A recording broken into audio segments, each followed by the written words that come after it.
करते हैं। वीर तेजाजी कल्याण बोर्ड का गठन हुआ है। राज्य सरकार ने बोर्ड का गठन कर दिया है। किसान समाज की स्थिति का जायजा लेने, प्रामाणिक सर्वे रिपोर्ट के आधार पर इन वर्गों को मूलभूत सुविधा उपलब्ध कराने, पिछड़ेपन को दूर करने के लिए बोर्ड का गठन हुआ है। बोर्ड में गैर सरकारी 9 सदस्य होंगे।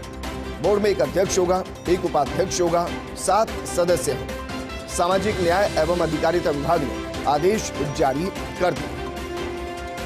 तो राजस्थान में एक और बोर्ड का गठन हो गया है और बोर्ड जो है वो है वीर तेजाजी कल्याण बोर्ड, जिसका गठन किया गया है। राज्य सरकार ने इस बोर्ड का गठन किया है किसान समाज की स्थिति का जायजा लेने, प्रामाणिक सर्वे रिपोर्ट के आधार पर इन वर्गों को मूलभूत सुविधा उपलब्ध कराने, पिछड़ेपन को दूर करने के लिए बोर्ड का गठन हुआ है। बोर्ड में गैर सरकारी 9 सदस्य होंगे।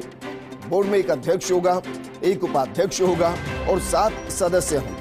सामाजिक न्याय एवं अधिकारिता विभाग ने आदेश जारी कर दिए। इस वक्त की बड़ी खबर आपको बता रहे हैं। एक और बोर्ड का गठन हो गया है, एक और नियुक्ति होगी। मेरे सहयोगी नरेश जुड़ चुके। नरेश, जरा बताइए इस बोर्ड के गठन का मकसद क्या रहेगा और किस तरीके से काम करेगा?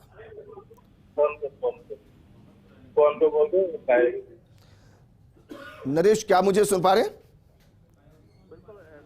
चलिए वापस उनको जोड़ने की कोशिश करेंगे। बड़ी खबर का रुख कर रहे हैं। वीर तेजाजी कल्याण बोर्ड का गठन किया गया है। राज्य सरकार ने बोर्ड का गठन किया है किसान समाज की स्थिति का जायजा लेने, प्रामाणिक सर्वे रिपोर्ट के आधार पर इन वर्गों को मूलभूत सुविधा उपलब्ध कराने, पिछड़ेपन को दूर करने के लिए बोर्ड का गठन हुआ है।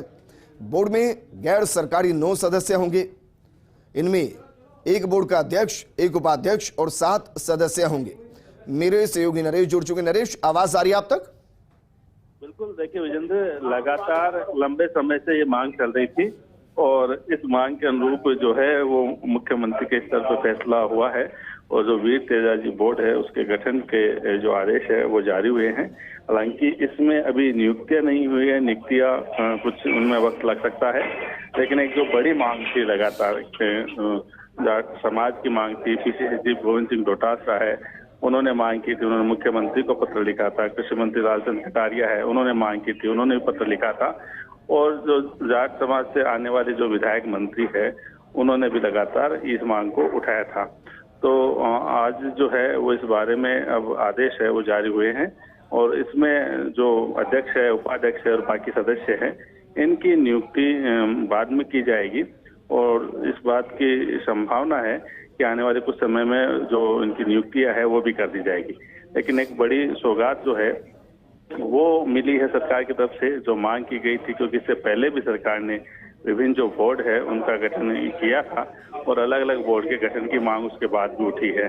तो ऐसे में खासकर किसान वर्ग जो है उसके विकास के लिए किस तरह से आगे काम किया जा सकता है, इस बोर्ड के माध्यम से आगे काम किया जाएगा। तो इसका तमाम जो नेता है उन्होंने स्वागत किया है। चाहे कृषि मंत्री लालचंद कटारिया है, उन्होंने भी मुख्यमंत्री अशोक गहलोत को धन्यवाद दिया है कि जो एक मांग थी बोर्ड के गठन की उसको पूरा किया गया है। अब उम्मीद की जा रही है कि जल्द ही जो पदाधिकारियों की नियुक्ति हो और नियुक्ति के बाद में जो है ये बोर्ड है वो किसान वर्ग के आगे किस तरह से विकास हो, उनके किस तरह से जो भी समस्या है उनको किस तरह से दूर किया जाए, कैसे उसको निस्तारित किया जाए। नरेश, कुछ टाइमलाइन इसके लिए तय की गई है कि कितने महीनों के अंदर ये बोर्ड काम करना शुरू कर देगा, क्योंकि चुनावी साल है, उसके बाद चुनाव में चले जाएंगे? विजेंद्र, देखिए टाइमलाइन तो नहीं होती है इनमें पदाधिकारियों की नियुक्ति को लेके, लेकिन क्योंकि इससे पहले भी 3 बोर्ड गठित किए गए थे, उन बोर्ड में भी अभी नियुक्तियां नहीं हुई है। लेकिन माना ही जा रहा है, जैसे आपने कहा कि अब चुनावी साल है और चुनावी साल में जो बोर्ड है वो सक्रिय रहे, आगे किस तरह से काम करे, किस तरह से विभिन्न जो समाज के लिए जो बोर्ड बनाए गए हैं उन समाज के विकास के लिए काम करे, योजना बनाए, सरकार भी उनमें पकड़ देगी। तो माना यह जा रहा है कि आने वाले कुछ दिनों में ही इस बारे में इनका जो नियुक्तियां है कर दी जाएगी और ताकि ये जो बोर्ड है वो सक्रिय रूप से आगे काम कर सके। जी बिल्कुल नरेश, शुक्रिया तमाम जानकारी हमारे साथ साझा करने के लिए।